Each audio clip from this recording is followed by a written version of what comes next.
In the Xbox Showcase campaign footage, the weapon seems quite sure that Cortana, the AI we followed for 5 games, is truly dead. There's plenty of reasons to doubt that certainty. But for the moment, let's assume it's true, and Infinite is about picking up the pieces and figuring out what happened on Zeta Halo and why. So who killed Cortana? With such a vast universe and Cortana's ambitions to control the galaxy and assume the mantle, let's round up the likely suspects.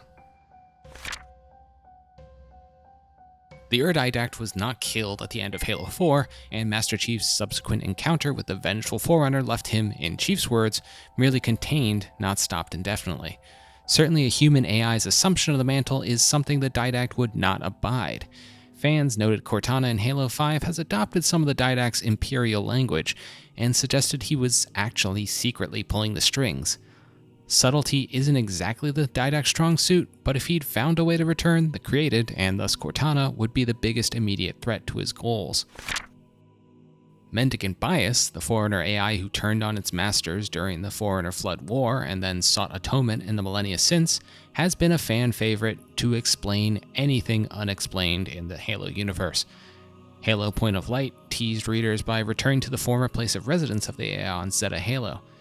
While Mendicant Bias seemed pretty sure of his impending death in the Halo 3 terminals, no one's ever truly dead until we see a body, and his presence goes a long way to suggesting how, for example, Chief and Cortana made it to Requiem or the Spirit of Fire to the Ark. Cortana and the Created's uprising against humanity would have obvious historical parallels to Mendicant's journey, and if atonement for his past sins is still on his mind, stopping Cortana would be akin to an act of penance.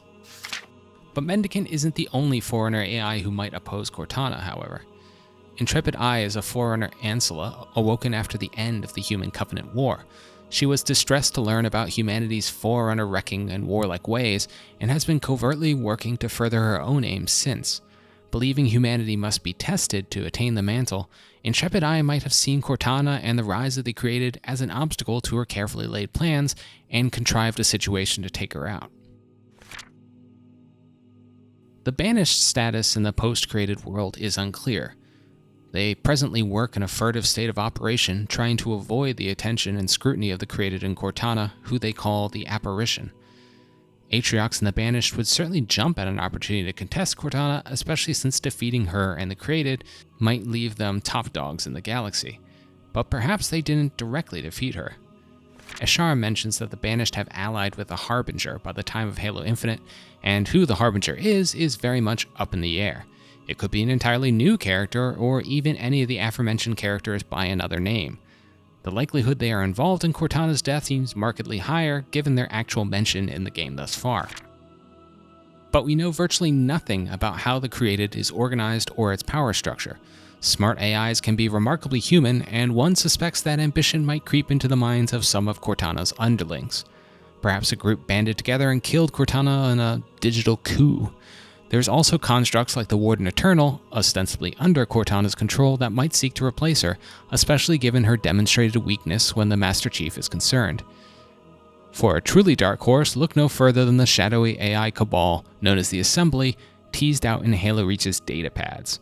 We've not heard one peep from them since the fall of Reach, but if they survived, presumably they would ally with humanity versus the other AIs, having already decided that their creators were their equals. Finally, we have to look at perhaps the most obvious candidate. If video games have taught us anything, a character's amnesia often is masking some trauma, and being forced to put down your friend is up there.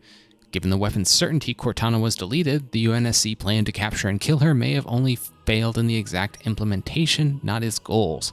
Chief was left knocked out in space and the UNSC was wrecked, but they might have succeeded despite this. And let's face it, Chief learning he was the villain all along halfway through would be a pretty big twist for the game. Whether or not Cortana is truly dead, Halo Infinite seems to be shaping up to have Cortana be a central mystery for the campaign, part of a shift to a smaller scale character-based story amid the usual galactic ending threats. Who killed Cortana will be answered, and it's probably not Mendicant Bias. Sorry.